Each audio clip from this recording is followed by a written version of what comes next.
brought to you by Summercool. Pack कर दे summer cool.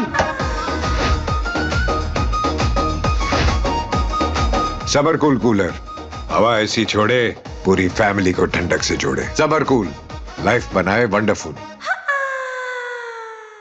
MP के चंबल में एक एनकाउंटर हुआ। पूरे 18 घंटों में हजारों राउंड फायरिंग हुई। इस एनकाउंटर में एक इंस्पेक्टर शहीद हो गया तो एमपी का सबसे कुख्यात डकैत भी मारा गया और उसके 5 साथी भी ढेर हो गए। क्या था ये पूरा मामला, किस डाकू को मार गिराया गया और कैसे हुआ था ये पूरा एनकाउंटर, ये हम आपको आगे बताएंगे। नमस्कार, मैं हूं आशुतोष और आप देख रहे हैं एमपी तक का क्राइम शो अनकही। ये बात है 13 मार्च 2007 की। मुरैना और भिंड की सीमा पर एक गांव है, नाम है गढ़िया गांव। मुरैना के तत्कालीन एसपी हरि सिंह यादव को मुखबिर ने सूचना दी थी कि यहां पर 10 लाख का इनामी डाकू छुपा हुआ है।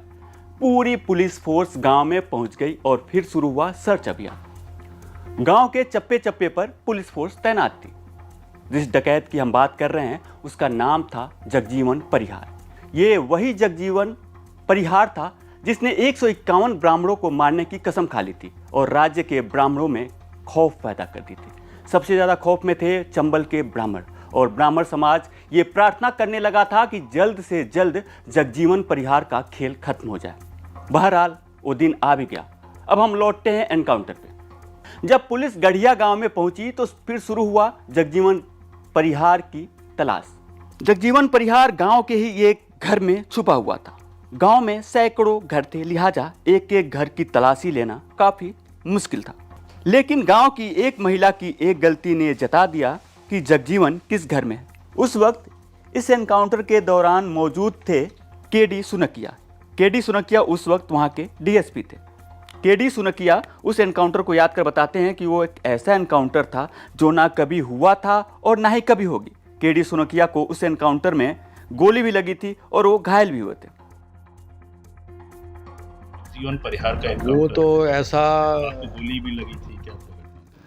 जगजीवन परिहार का तो ऐसा इनकाउंटर हुआ था कि पुलिस से आज तक भूतो न भविष्यति, न पहले कभी हुआ था और न कभी होगा, क्योंकि लगातार 18 घंटे मुठभेड़ दिन 3 बजे से लेकर अगले 9 बजे सुबह 9 बजे तक चली और बड़ा खतरनाक इनकाउंटर था जिसमें एक इंस्पेक्टर मारे गए थे भदौरिया जी। एसपी साहब की खबर आई कि गिरोह की वहाँ लोकेशन कहीं मिल रही है, आ जाओ। तो वो आगे आगे चले, हम पीछे पीछे चल दिए और गढ़िया गांव में पहुँचे। लगभग 3 बज रहे थे दिन के और 4-5 घर ऐसे लगे हुए थे, तो सर्च करना था। अनुमान था कि इन 5 घरों में से किसी में गैंग हो सकता है। तो जो पहला घर था वो परिहार का था और उसी में गिरोह था। लेकिन बाहर एक महिला जो है उस घर की रखवाली कर रही थी। मैंने उससे कहा मुझे तलाशी लेना, इसमें तुम्हारे शराब रखी है। तो उसने वो जिद करने लगी और लड़ाई पे उतारू हो गई। तो हमने वो बोले कि गाँव वालों को बुला के लाओ, तुम बुला लो, चली जाओ। वो जैसी दरवाजे से हटी तो मैं शक हो गया मुझे, तो मैंने 4 आदमी अपने छत पे बैठा दिए और एक आधा मिनट में ही वो लौट के आ गई। मैं भी छत पे चढ़ रहा था तो मैं कूद गया और उसने कुंडी खोली बाहर की और सीधा अंदर चली गई। और मैं उसके पीछे के 47 लेके, हमारे पीछे वो भदौरिया इंस्पेक्टर जो मारेगा, वो एक सिपाही खबलदार, हम 4 घुस गए उसमें। और सामने गई और उसने, महिला ने, सामने ही गैंग था 2 कमरों में बंद। उसने जगजीवन परिहार मुझे दिख गया खिड़की में से, उसने कहा कि पुलिस आएगी। इतना कहा और मैं चिल्लाया, वो भागी बाहर। मैं चिल्लाया कि पकड़ो इसको।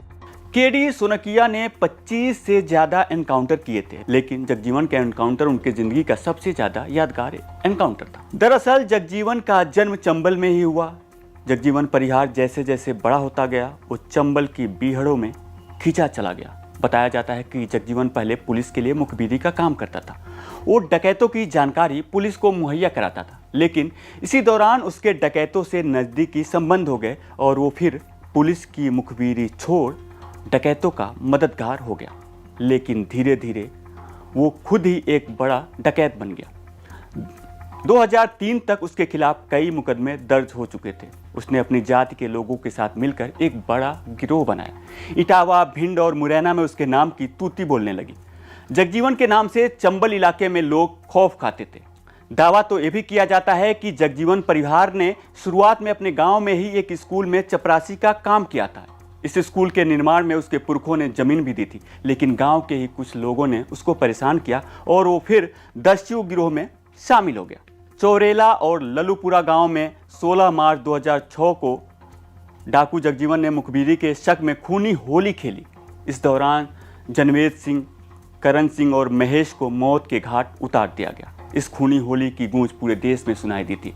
उस खूनी होली की घटना को याद कर आज भी वहां के लोग दहशत में रहते हैं।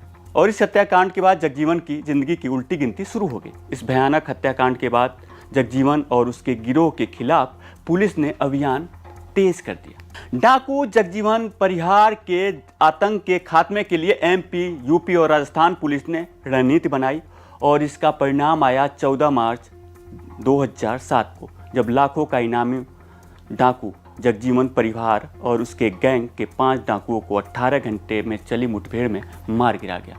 इस मुठभेड़ में एक पुलिस अधिकारी भी शहीद हुआ और लगभग आधा दर्जन से ज़्यादा पुलिस वाले घायल हुए। तो आज की अनकही आपको कैसी लगी? कमेंट में हमें ज़रूर बताइएगा और मध्य प्रदेश की बड़ी खबरों को देखने के लिए देखते रहिए MP तक।